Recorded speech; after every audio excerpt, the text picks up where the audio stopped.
Hello, everybody, and welcome once again to another episode of The Drive with Brandon Washington. No, it's not The Drive.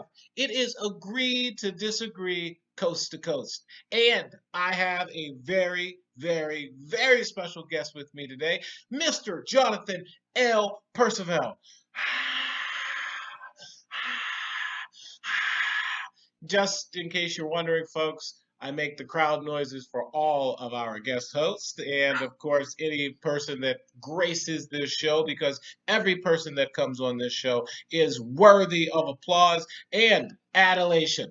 So, let me just give you a brief rundown of how this show works. Here at Agree to Disagree Coast to Coast, what we do is we take three popular internet topics, i.e., videos. We will replay those videos. I don't believe my guest host can hear those videos, so I'm going to give a brief explanation after you and I watch this video to him so that he can understand what we're doing here. I'm trying to point at him, but I don't know how to point the opposite way. Yes. So we're going to do is I'm going to give him a quick brief breakdown, and then I'm going to flip a coin, and one of us is going to take the left view of the topic, and the other one's going to take the right view of the topic. Now, remember, folks, we may not be representing our own real beliefs here because, of course, we want to encourage growth. We want to explore topics from different points of view. And, of course, we want to explore the topics that you want us to explore from your point of view.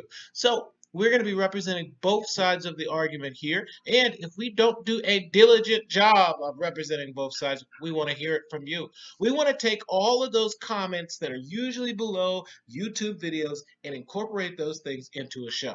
Okay? So, without further ado, let you introduce yourself. Jonathan, take it away. Please tell everybody a little bit about you. Tell everybody where you're at and tell them how you're feeling, son. What's going on, everybody? John Percival here, coming at you from Aliquippa, Pennsylvania, just a little bit north of Pittsburgh. Grew up with Brandon's brother Aaron. Spent a lot of time at the crib back in the day, and I mentioned Aliquippa. You got to get a mean face on, right? You got to get a little tougher when people say Aliquippa. You got to be like this. I'm a marketing professional, been that for about 10 years now, and I don't know, just trying to do my thing in that. So absolutely. Folks, I think that deserves a slow clap. Are you guys ready? And then we got to start trying to get up. Thank you so much for being here, Jonathan. I really appreciate you being here. One of the reasons, folks, that I brought Jonathan onto the show is because Jonathan has years and years of street insight and years of business savvy. He just mentioned that he is a marketing professional. Yes, people, he and his firm can take your business to new heights. After you get done watching this show, go to his personal page. Take a look at his personal page, shoot him a direct message or an email, tell him what your marketing projects are because they can do your bidding. They can make you look amazingly fabulous. But we have business at hand here, people. We have got to agree to disagree coast to coast. So, Jonathan, are you ready for the first video? Yeah, let's do it. All right. Now, folks, I am going to be having a libation while we are doing this because, of course, folks, this is not, of course, the real show. We are still practicing a bit so we can get this format down and find out what works and what does not work. And that sometimes requires a little bit of liquid courage. Although I don't need any courage. It's just an excuse to drink.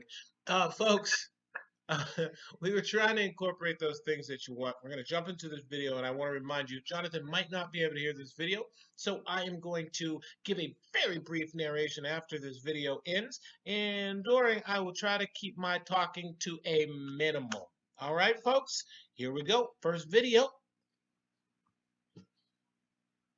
Former Google insider Tristan Harris says urgent action is needed to address the dark side of technology. Harris was among the first in Silicon Valley to share his concerns about people's dependence on technology when he spoke with 60 Minutes like in 2017.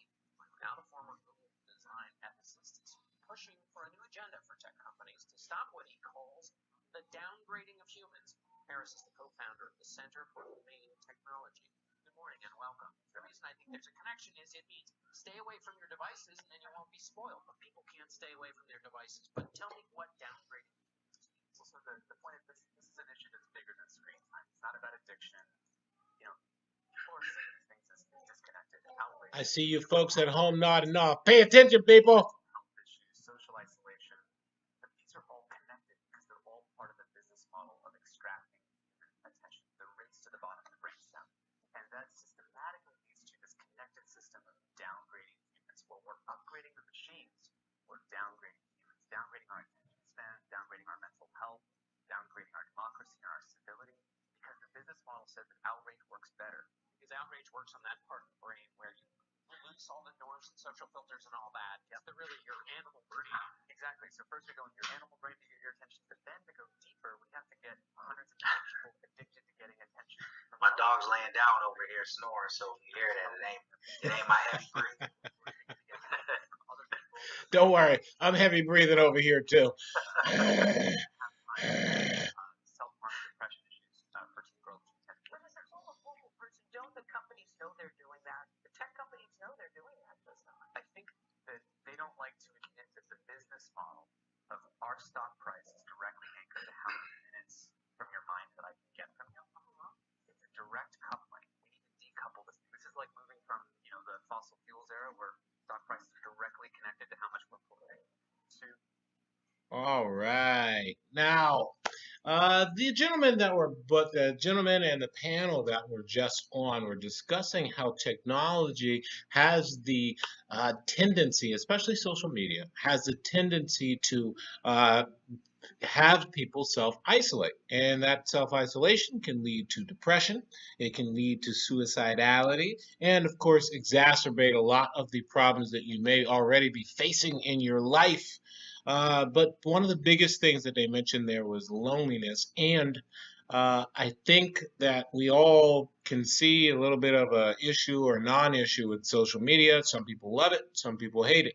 Now, the topic, of course, though, the thing that is usually under debate, other than if it's good or bad social media, is there a form of regulation that must be done to social media?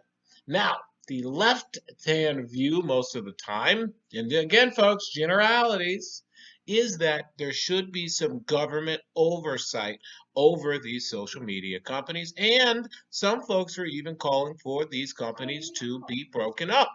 Now, the right side of these views, or the conservative side of these views, because no liberal will say it's the right side, they say that anything that deals with regulating any company that is making money and creating jobs, and especially businesses, should not be done. So there's two main fronts here. We got, is social media good or bad? And of course, regulation, because most people say liberal people or people on the left like to create programs for everything. And of course, those programs have regulations and layers of bureaucracy. And the right side says that you are messing with business. Stay away from my business. Stay away from my economy. So, Jonathan, which side would you like to take? Nope, I'm not even going to let you tell me which side. We're going to flip this coin. Call it left, right, head, tails. Let me get that coin. Heads, tails. Tails. You got it, tails. Which side would you like to take? Let's go with the left. All right. Jonathan has agreed to go with the left position. I will strongly advocate for the right side of the argument. Would you like to start, or would you like me to start, homie? Go ahead. All right. Side, you go first. Now, being a business-minded individual, somebody who went to business school, got my MBA, I am very connected with the business side of things, understanding how business relates to the economy and how that economy supports different programs and how those programs can ultimately have a social good. And of course, how those programs or how those organizations are concerned with something called the triple bottom line instead of just the bottom line. Now, of course, business used to be all about the almighty dollar, and for the most sake, it still is. But I will say, nowadays, a lot of companies are implementing a triple bottom line. And what that really means, folks, is that, of course, profit is still important, but the people in the organization are important as well. And, of course, external items like the environment are important. So it's kind of a shift beyond just money overall else. But of course, there is that overlying need to make sure that your clients, your stakeholders, and of course anyone who is involved in that organization internally or externally are being taken care of. Now, I again, since I am on the right side of this argument, I am going to say that if Facebook and these social media companies have grown to the heights that they are at, it's because people want those services. And if people want those services, they must not be doing something that bad. And of course, I'm going to say that the media traditionally has a bias for most things that seemingly have any kind of conservative aspect to it. So if we're talking about these social media companies getting bigger and creating jobs and revenue and entertaining people, I don't see why there should be any regulation from any government, or especially not left government. And of course, I'm going to say that these organizations are self-regulating very well. So be it. I think that they're doing it right, what they're doing. What would you say, my friend? Okay. So first, the idea of social media, the reason it got so popular was it played off of people's need to stay connected, right? Very true. That's one of the needs. I forget the term. I had a psychology class in college, so forgive me. It was a while ago, but it's one of the things that people need to survive. It's that connection. Maslow's hierarchy of needs. There we go. Maslow. All right. So it plays off of that need. People want to be connected, especially with people that they grew up with and may have lost that connection with, right? So you almost get addicted to that connection, all right? So here's where things start to twist. Whenever folks are allowed to just post anything, a lot of misinformation on social media, a lot of not even misinformation, whenever they go as far as just posting things that are I want to be as politically correct as possible here. No, don't be politically correct. But it just downright just kind of deplorable, terrible things about people.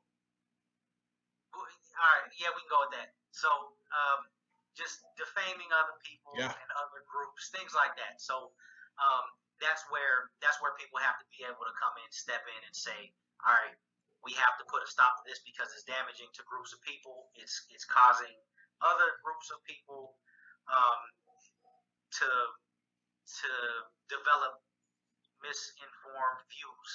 Well, I obviously have to jump in right there because as soon as you say we have to come in here, we have to protect people, from my right, my conservative brain says, it sounds like he's saying that there are these little groups that are out there, and that these groups, the identity groups, need protection. And now you're trying to get the government involved in here to come and tell me that I don't know how to use Facebook and I can't regulate myself online. And even if I do get a little trollish online, isn't that my right to free speech? Who are you to come tell me that I can't say what I want about some junkies online? You have the right to free speech. But when the speech that you're spewing online, as you so eloquently put, as trollish, all right, whenever it starts to become damaging to other groups and other people and having an adverse effect on society as a whole, that's when the government has to step in, needs to step in. Okay. I hear your point on looking for some oversight, but why does the government need to be involved here? Why can't we just let these organizations self-regulate themselves? If self-regulation, there's been no self-regulation up to this point. That hasn't worked. If that even has been a thing. The only thing that happens is people just get into fights on social media until somebody decides they don't want to take part in the argument anymore, and then the last person standing, I guess, stands up, throws his hands in the air, and says, "I win." So there's no kind of self-regulation. Well, how about this? How about this point? When we look at cybersecurity, and especially after the debacle with Facebook and some of the other social media platforms that kind of allowed the quote unquote Russian interference to create these weird groups that weren't real and create even real life meetups using social media. In response, most of the social media that most of the changes that they've made as far as security, not for the trolling or keeping people, kind of protecting people in the social sense, but in the warfare sense or the vulnerability sense, they've been the ones making all of the upgrades for cybersecurity and other things like that. So why, if they're going to make those upgrades, why can't we trust them to police the internet and their sites? Because B, you know as well as I do, controversy sells, right? Controversy sells. If it bleeds, it leads. Right. So the more they can get people arguing, drawing attention, getting that negative attention. It's not even positive. It's the negative attention. The better off they are. More people are going to go in and read. They're going to take part in the arguments, and it's going to lead to, again, more bad things. Definitely. I think you've touched on some really great points from the left. I think I've given some folks some things to think about from the right. And of course, we are going to agree to disagree on that opinion. Thanks for that one. Folks, we're going to move on to the next video, and hopefully I'll get to be on the left on this one. We'll see. We'll see. You started on the right on that last one, so I guess I have to be on the left. So, folks, we just figured out a format error that we had, and we just fixed it live on air. That is real-time problem solving. You see that? You get two people together, and they can solve problems instantly. All right, next video. Here we go. What happens when a government gives their citizens free money? And if it's coming from the government, is it really free? My Hey video guys, disappeared. I'm Alex. This is Now This World. And on this episode, we're talking about universal basic income, what it is, and why it's becoming a popular subject of debate. Following recent news that Finland opted out of continuing its UBI pilot program beyond 2018, economists are questioning the sustainability of the controversial model. We're taking a look at local and national governments around the world. Dealing with a little technical difficulty. Our wonderful co-host just popped out of frame. So while we are watching this video, I'm going to work on getting him back up on into this frame. Every month, no strings attached. So whether you're unemployed or working, low income or in the 1%, the same check will always come, and nobody will tell you how to spend it. Supporters say the idea is that providing folks with a security net won't encourage them to stop working, but actually give them the freedom to pursue work they're really interested in, and restore economic security. Some liberal proponents argue that increasing taxes on corporations and the wealthy to help support a universal income could be a positive way to help out low-income communities, while some conservative supporters like the idea that a successful UBI could replace what they deem as costly and ineffective social services like food stamps, job training, Medicaid, and more. The idea has gained steam in recent years, with 48% of Americans supporting a universal basic income program as of 2017, a number which, according to economist Carl Widerquist, has skyrocketed up from 12% just 10 years ago. But it's not a new concept. As far back as 1516, philosopher Thomas More proposed a similar idea in his book Utopia. In a 1792 pamphlet, founding father Thomas Paine proposed a basic income for, quote, every person, rich or poor. Now, for all you folks that are out there watching, the concept that you're hearing right now is about UBI, and that, of course, stands for Universal Basic Income.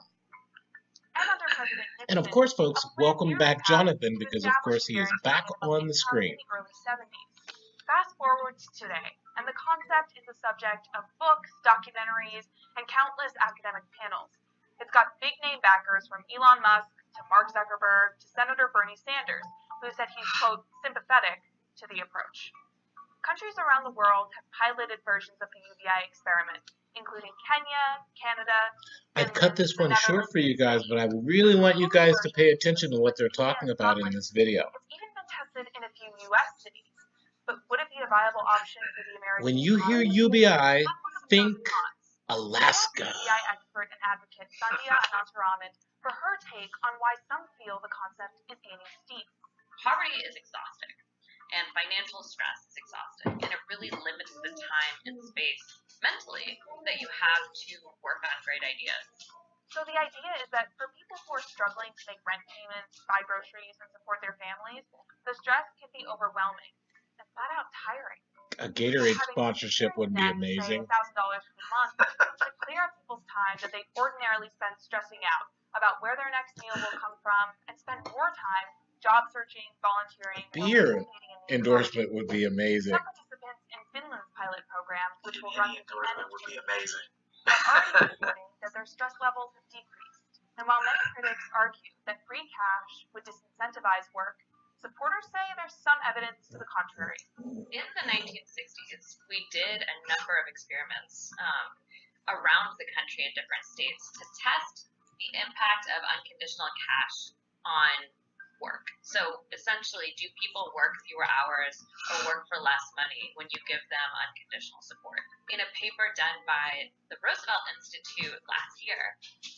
All right. I think we got a pretty good understanding of what UBI really is. Jonathan disappeared again. So, folks, I think we got a pretty... Oh, there he is again. What's going on? I think he's magic. He's doing a magic trick. Alakazam, disappear. Abracadabra. Okay, he's not doing it anymore.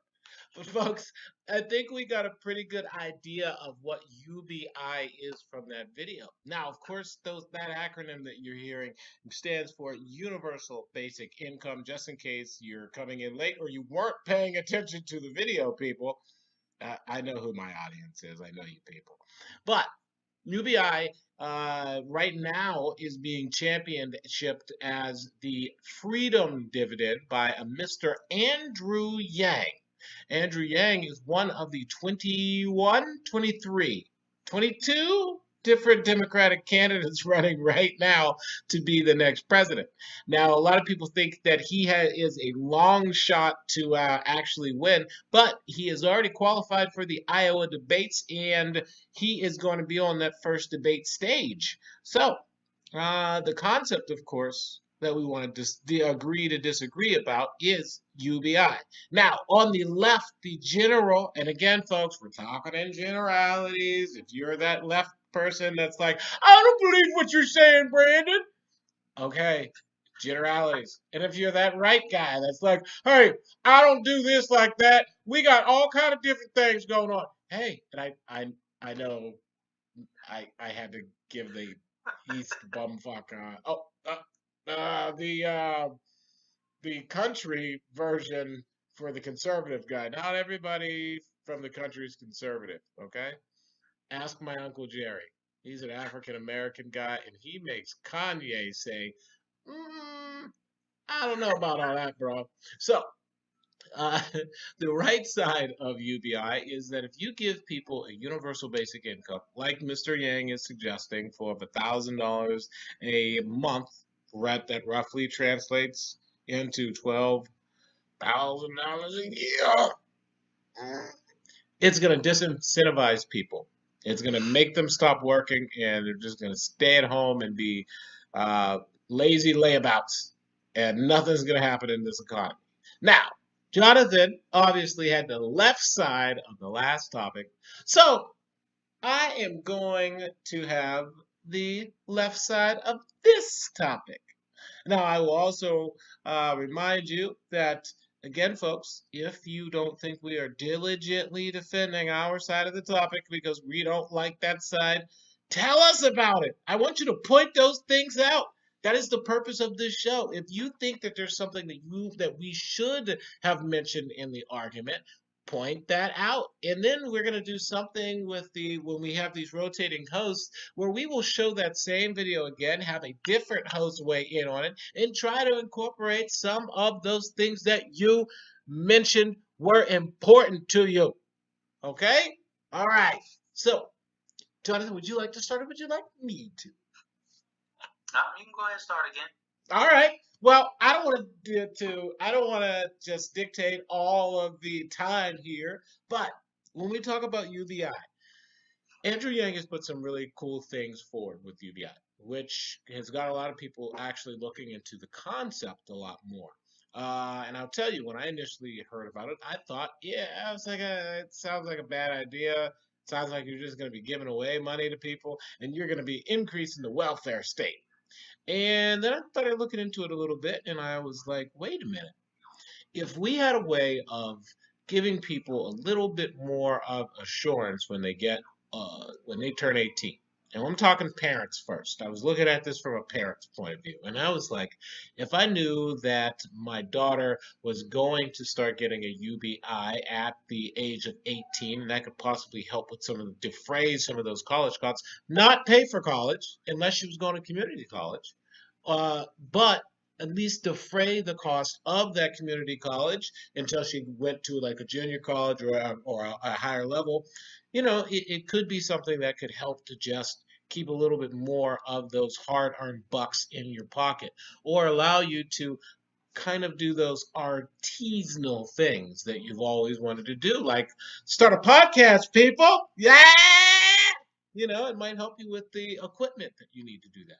Might help you to, to just take a little bit of the financial stress that a lot of us are facing, and kind of point that attention in a different direction. So maybe you can pay attention to your hobbies a little bit more. Maybe it does add a little bit of de-stressing to you. Maybe it does help you to plan for college. Now, when I look at it, take off the parent hat and then put on the economist hat, I say, look, UBI works in Alaska.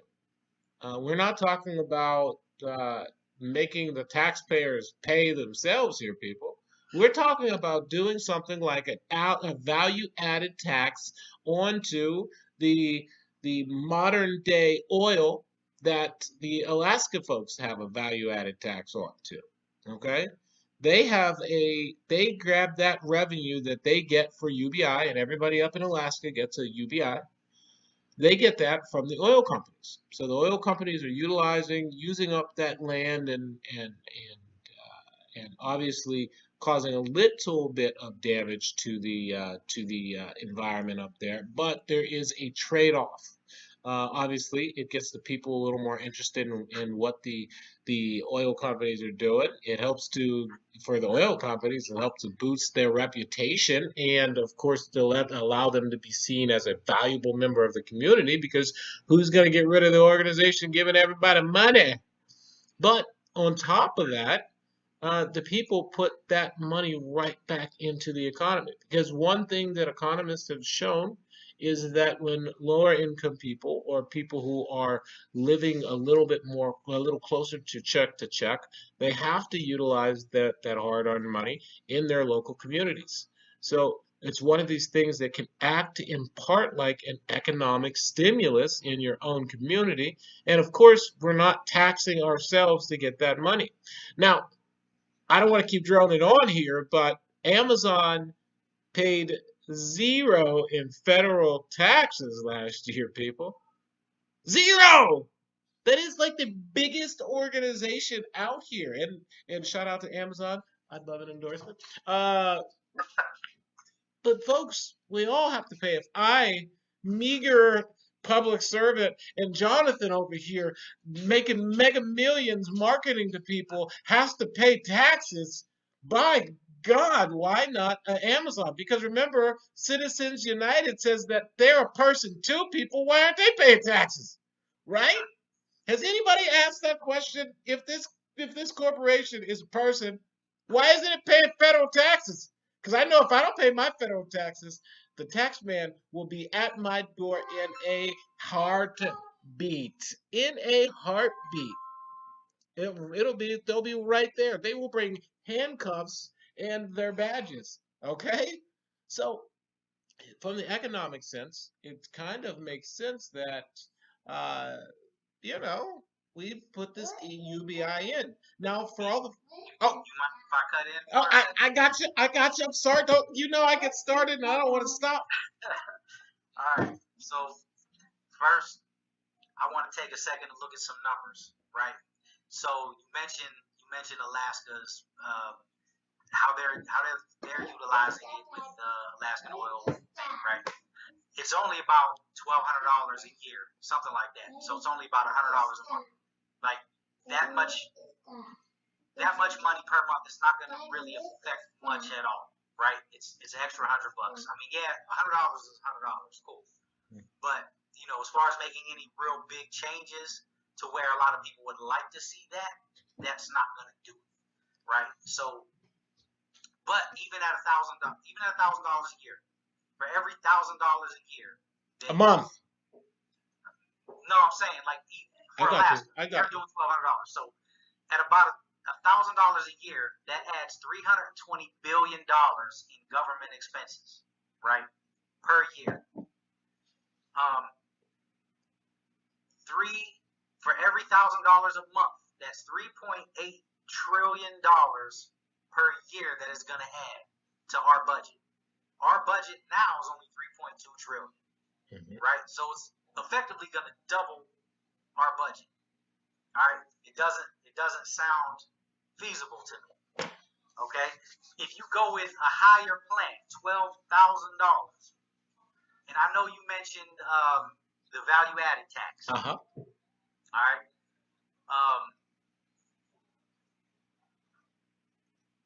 Let me get to my other point first.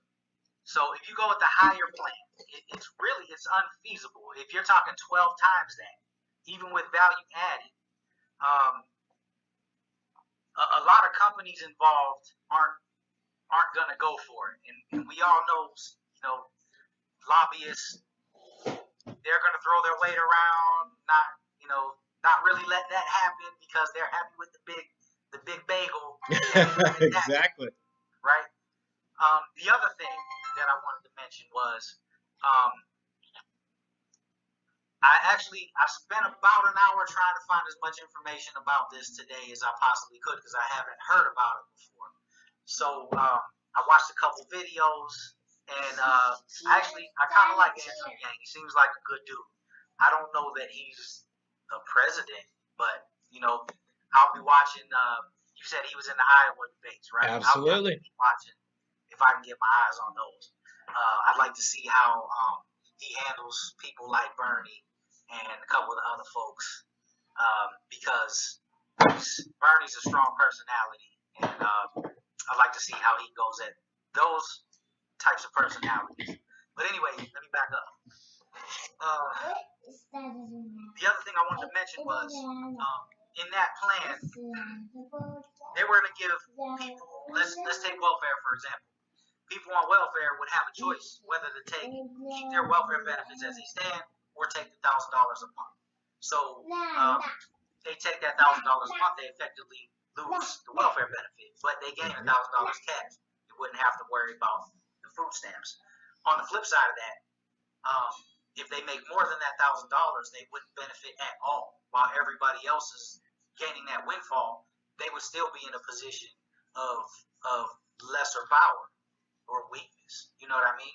So it doesn't really help the people that it's effectively supposed to get put in a place to help, right? The people who need it the most. There's another point that I wanted to make. I'm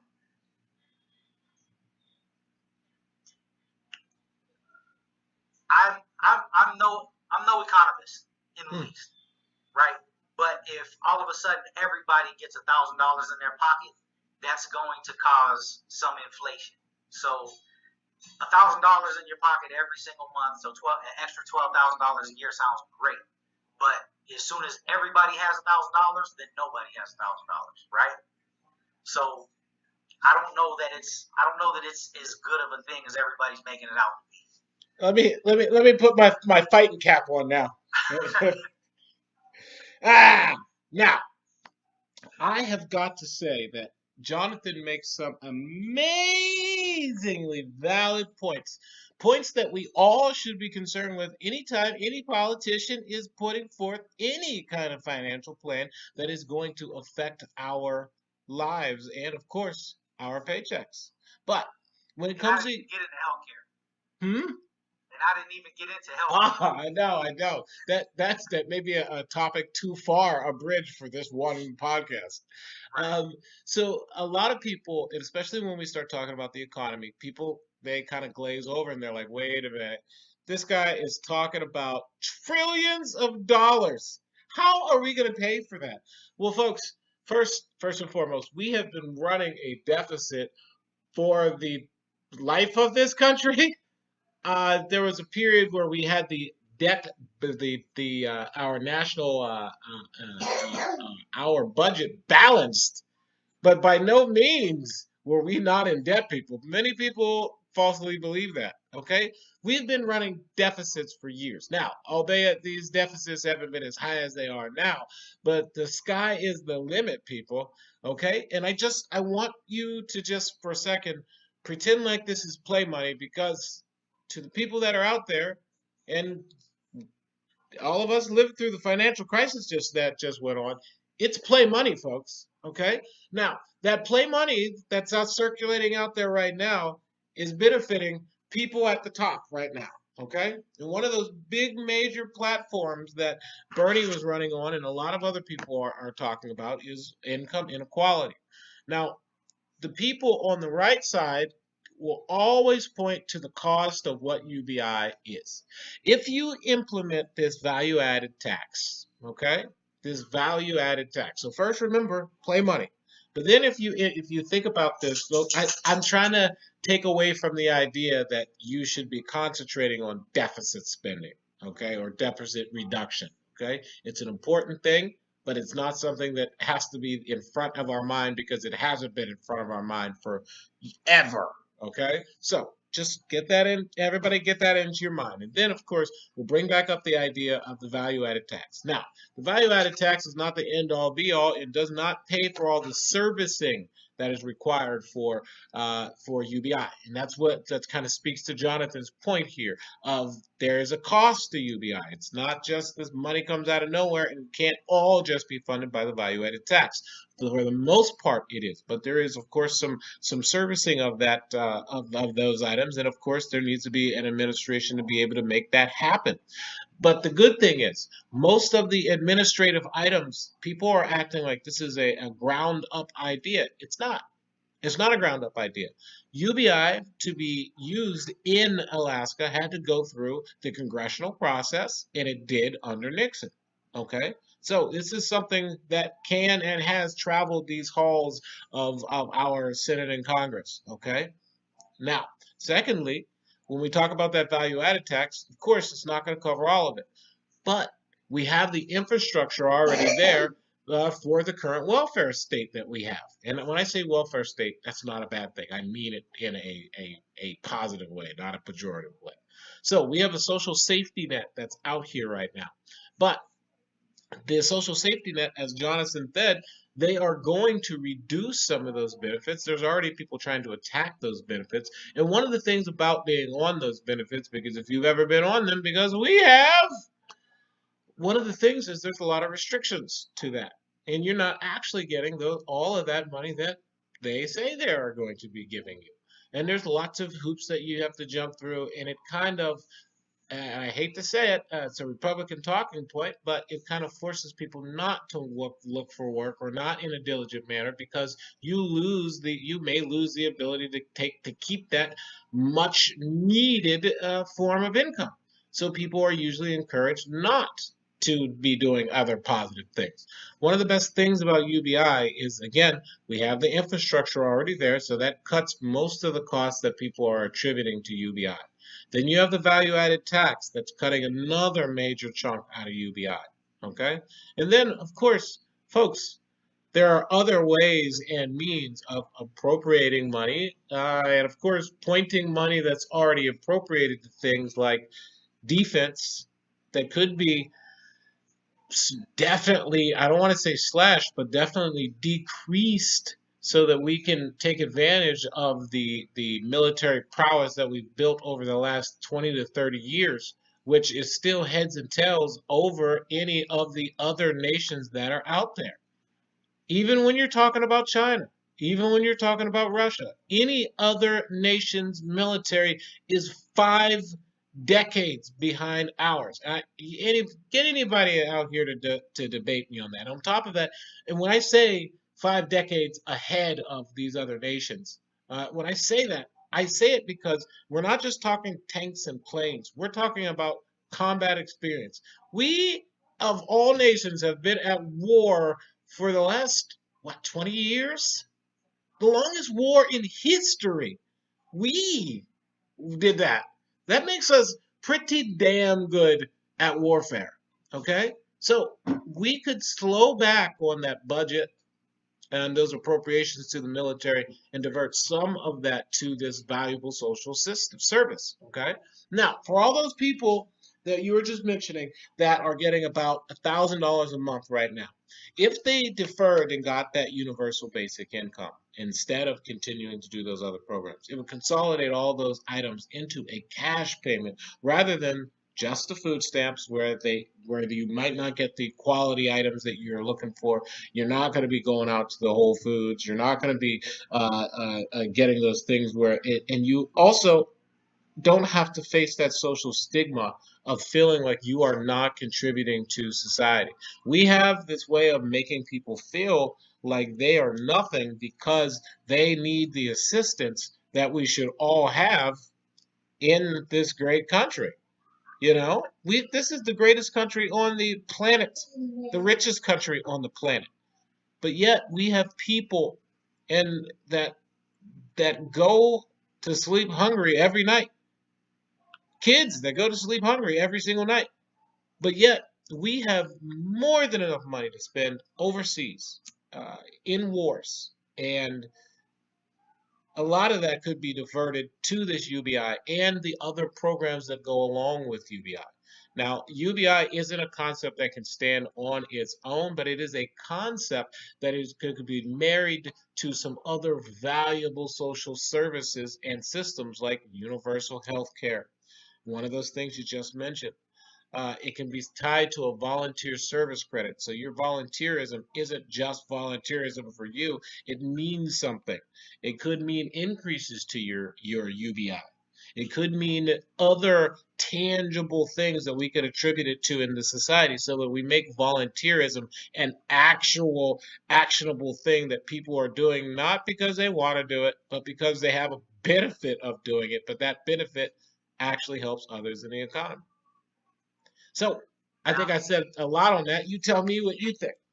You bring up a couple good points, and I want to go back to something that you mentioned, and I did think of earlier, and I forgot to talk about. So you mentioned a couple other government programs, taking some money from the military budget, things like that. Mm-hmm. A few years ago, I worked with a charity. And I saw a lot of the budget cuts and how it affected those those different organizations, right? Uh-huh. One thing that I would be scared of is you start taking some people out of these programs, and then some people in the government might think, okay, people aren't utilizing the program anymore, maybe we can start to get rid of them. So now pretty soon we only have UBI. It's much easier to cut out one thing than 8 or 9 different things, right? That would be a big fear of mine. If that was the only thing people had to, it's easier to cut that out at the knees and really diminish its effectiveness because it's only one thing.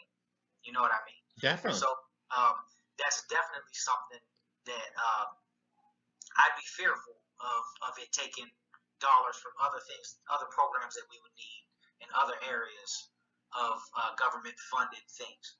No, I would agree with you on that. I would want to. I'm not disagreeing that it's not a great concept because I actually see benefits to this because coming from where we come from, it's hard to start from behind everyone else. Yes, it is. Yes, it is. Playing catch up your whole life. Absolutely.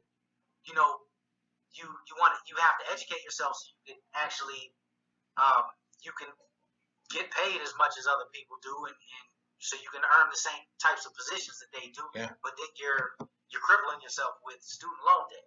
Yes. You know what I mean? So things like that, like $1,000 a month would essentially wipe out my student loan debt.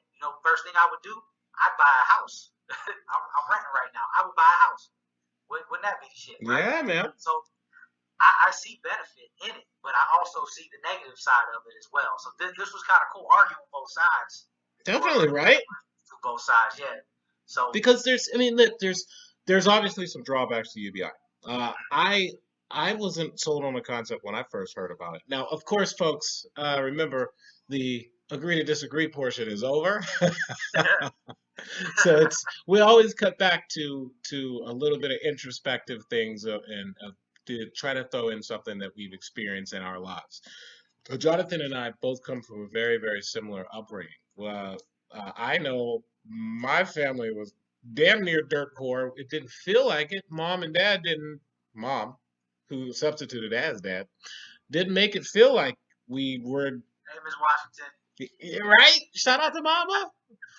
Hi, Miss Percival. How you doing?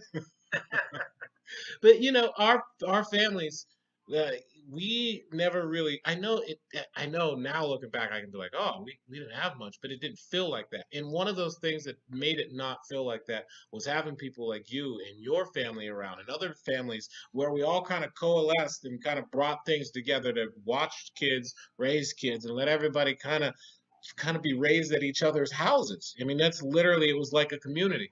And that's one of those things that I always admire about most of us who've come from a less than or meager beginnings, is that there is a bigger sense of community, and there is this idea of a shared destiny for a lot of different people. And I think that one of the things that I kind of like about UBI is that there's a lot of people out here who are mad about the welfare system and the social safety net because they don't feel like it's something that's they're part of, and they don't feel like it's something for them. And that's one of those big things that kind of led to the Brexit thing. That's one of the things that helped to kind of galvanize the Midwest with the Trump election. It's that sense of being outsiders. And the further we can get from creating identity groups or allowing people to have identity groups, like a lot of people believe that minorities are just stuck with the welfare system and that it only benefits them. If the UBI concept was there, and I know I'm scared about people cutting back on social safety nets too, man. We've got people that need these things. You know what I mean? And coming from where we're coming, knowing how important those social safety nets are, I'm worried about them cutting it back or throwing everything into one thing and then being like, oh, we don't need that thing either, too. I get it. But I think one of those things that I always want to talk about on this show and anytime I talk to people is the government and the systems that we created them to service us. And look, I know some of these systems have some systemic racism and some other things built in, but ultimately, at the end of the day, These are systems that are supposed to be designed to serve us, the citizens, and the wonderful foreign nationals that we have contributing to our society, and people wanting to contribute to that American dream. And the only way that that American dream works is when people have an opportunity to flex that creativity and to be the wonderful people that they can be.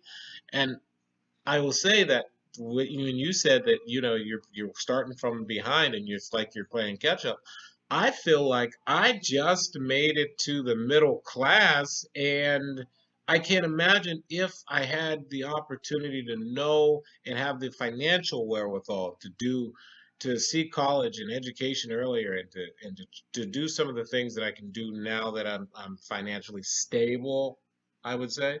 And so, yeah, it feels like a lot of people are starting from behind. And if UBI and a host of other items meant to put more human control back into it can do that, I'm all about it, you know? Right, man, and I agree with that completely. I mean, if like I said, I see the good in it, I see the bad in it. I'd like to hear more about it, which is why I'm going to pay a lot of close attention to what people are saying. I never really got into politics up until about, I don't know, 10, 15 years ago, something around there. I mean, it just didn't. And I don't know if it was just I was college age, just becoming an You had adult. more important stuff to do. You know what's going on. Like you see how things affect you personally and the country as on a larger scale. So you kind of, it's important to pay attention to those things. I'm for damn sure going to pay close attention, and listen to what everybody's saying. Like I said, a lot of people say a lot of good things. At least they sound good, and then whenever they try to implement them, they don't have the desired effect. Yeah, that's true. A lot of people say things, and they don't really have a lot of it. They don't have a lot of good intentions. It's just it sounds good. Yeah. You know what I mean? It's to get them pushed into a position. You know what I mean? And some people say exactly what they're going to do, like build that wall, and then they try to do it. You know what I'm saying? Whew. I mean, yeah. But, I am not saying any disparaging remarks about the commander-in-chief. I would love to keep my federal job. I love you, President Trump.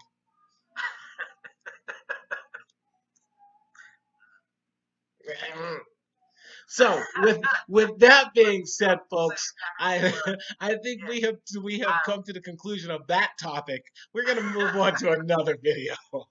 So, folks, we're running into our last video.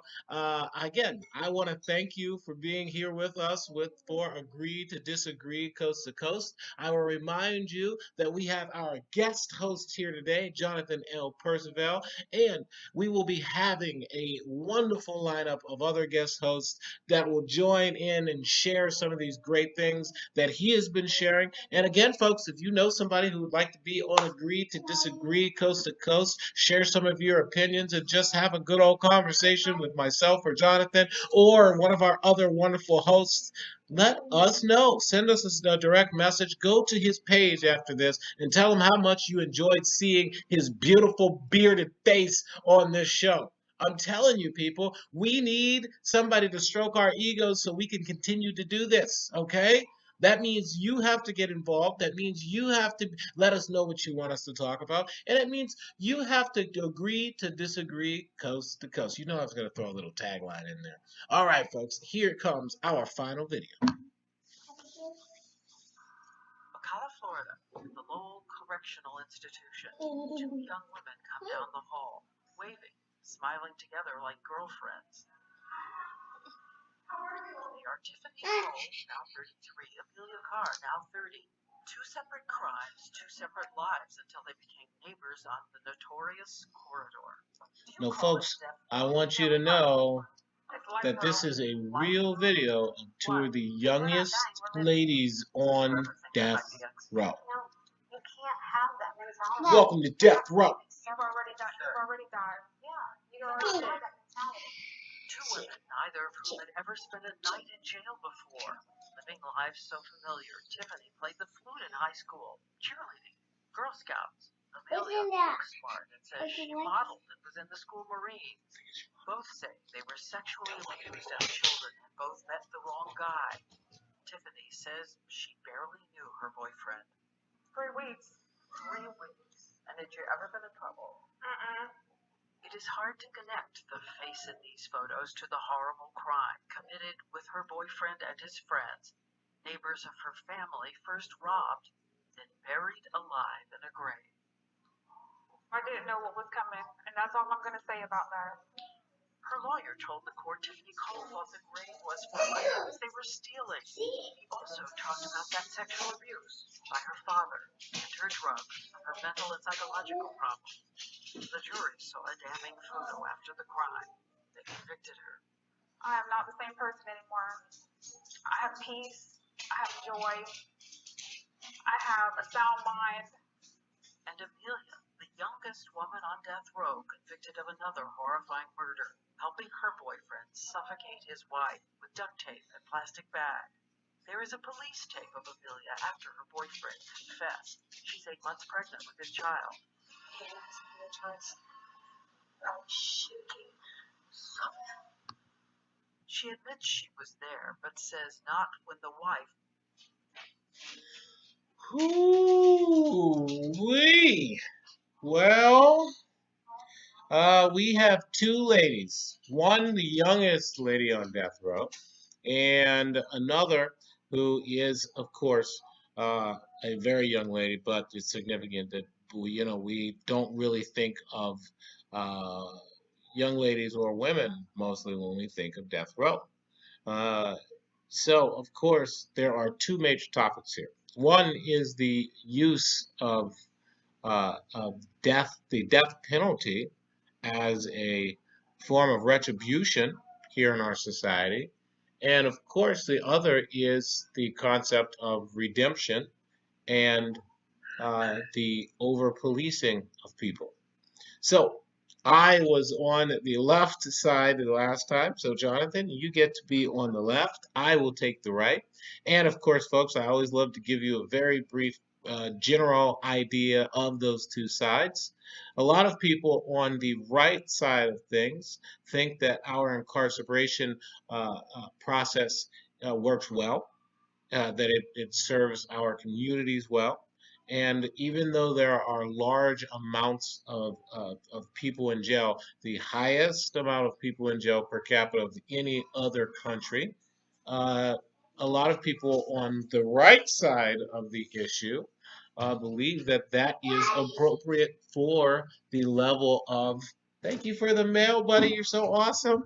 They think it's appropriate for the level of crime that we face in our daily lives.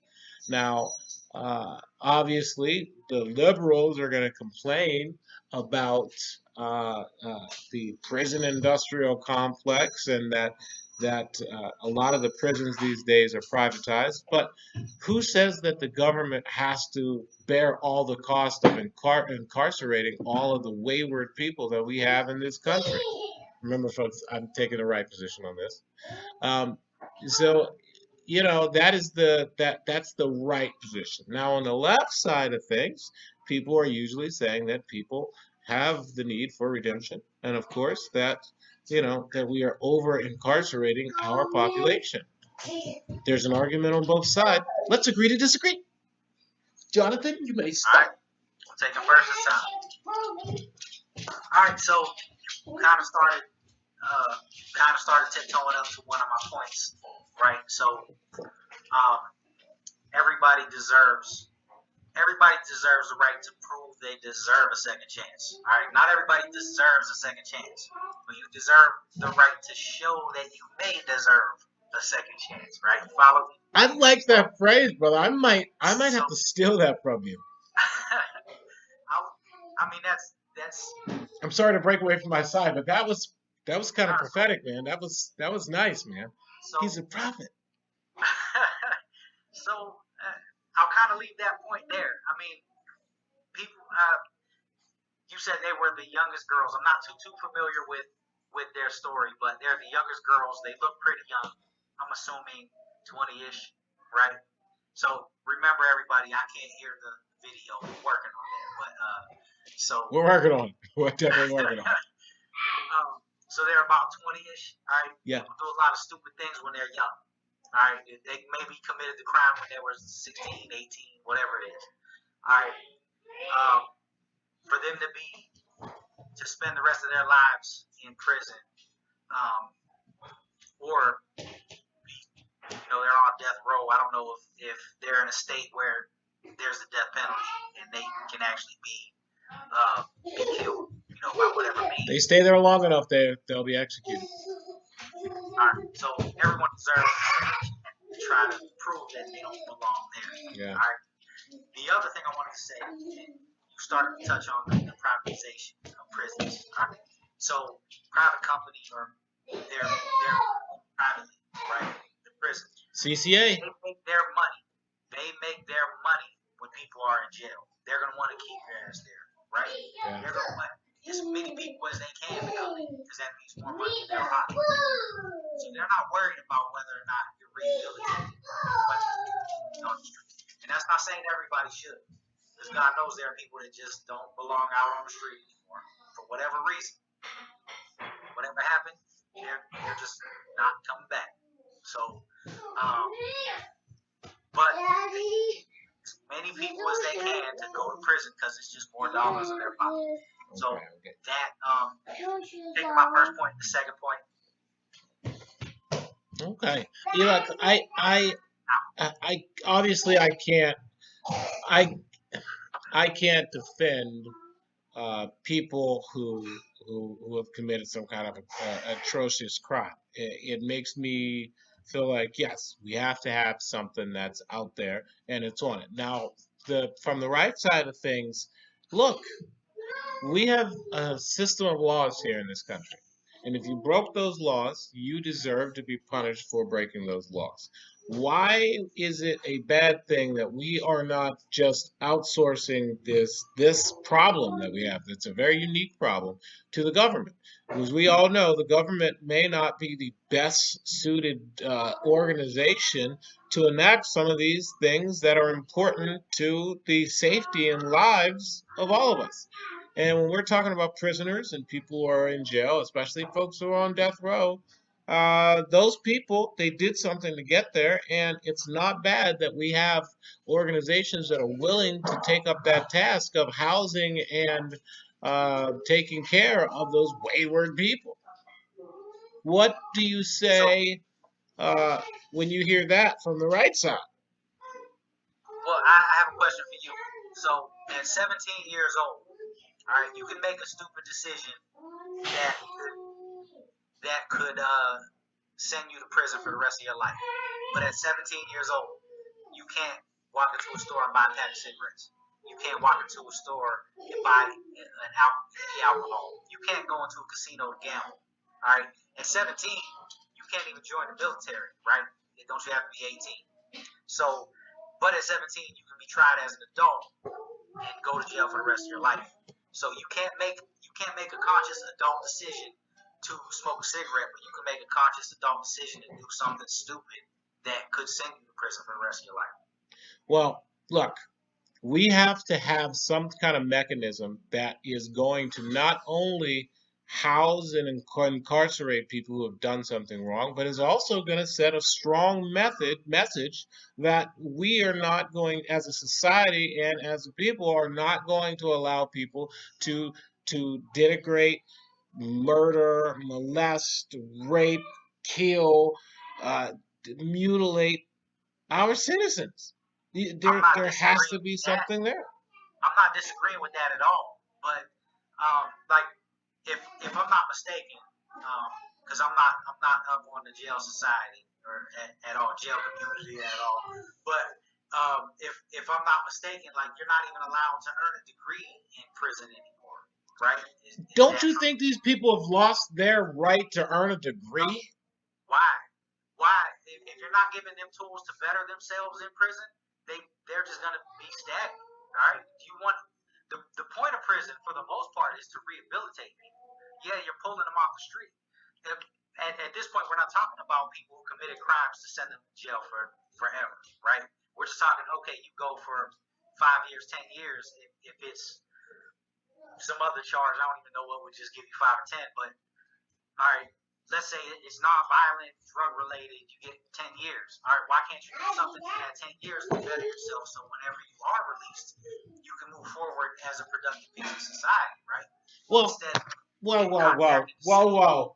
If I have to pay all this, we just got done having a conversation about student loans. If I have student loans, why is a convict going to be sent to school and walk out of there with vocational training, knows how to be an electrician, a carpenter, and I'm not getting those things from my community college?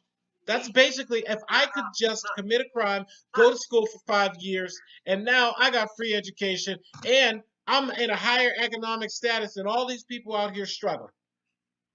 Look, that's not the point. If they earn the position, that's my Uncle Ruckus face. But here's the thing.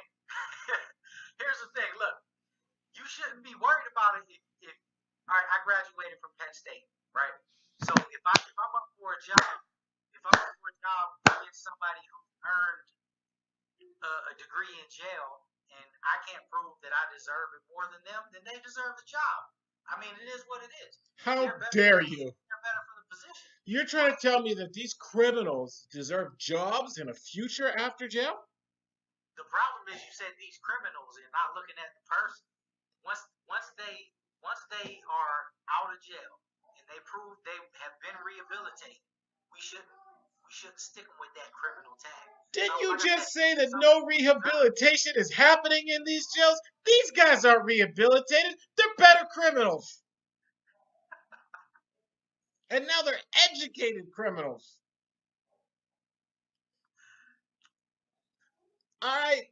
Agree to disagree, folks? So, folks, we have just presented two different sides of this argument. I just tried to present you with some of the coarser areas of the right side of it. But, folks, the right side makes some pretty valid points. Now, Jonathan gave some of the kinder, gentler of the left sides of it, but the left side makes some great points, too.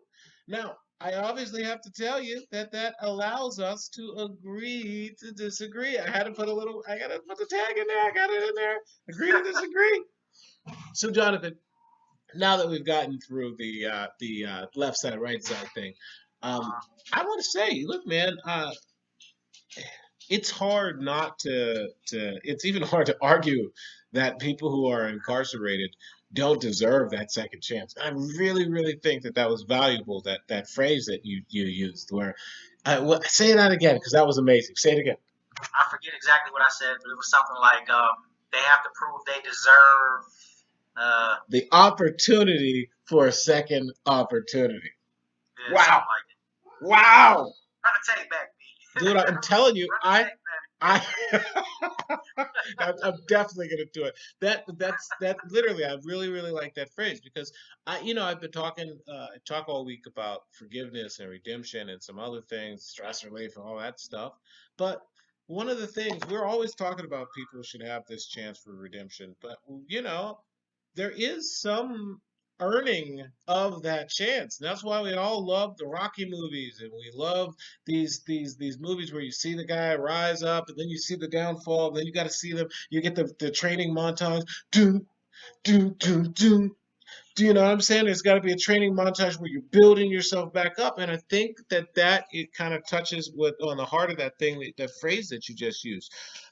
Not everybody deserves that opportunity unless that they've put something in to try to earn that opportunity for a second chance. Not a second chance right off, but the opportunity to say, look, I've changed. I've rehabilitated myself. I'm a better person than I was when I was only 17, and my frontal lobe wasn't fully formed, which doesn't form until you're 25 years old, people. Everybody out there who thinks that they know what they're doing right after 18 or 19 or even 20, come on, people. Think about all that crazy stuff you were doing at 20. That's why every time I'm on the podcast, I'm waiting for someone to be like, hey, B, how you dropping knowledge now? I know what you was doing when you were growing up, What do you think, man? Yeah. How do you feel on the Wait for those topic? comments. Keep that to yourself. Of course, of course. You, guys, you notice how Jonathan just clammed right up. He was like, no, no, I don't do that. What? What? Yeah, he does. Yeah. What? Well, folks, I really appreciate you being here with me. Everybody who's tuning in, everybody who's going to see this video, please share this video. Go to Jonathan's page. Tell him how much you enjoyed him being here as a guest host of Agree to Disagree Coast to Coast. Tell everybody you know about the show, people. Tell people that there's this weird black dude on there. He's kind of funny sometimes, kind of serious sometimes. He's got a super handsome dude down there in the corner. And everybody who knows Jonathan knows that he's an African American dude too. He's just melanin challenged. Melanin challenged. But nonetheless, it's two people from different parts of the country coming together to share a little bit of information with you. And we hope that this has been educational. We hope that this has been entertaining. We hope that you like my Uncle Ruckus face. And of course, we hope that you enjoyed having Jonathan here with us. Again, I can't tell you how much I appreciate having him here. Consummate professional, a business professional, a marketing guru, and an all-around great guy.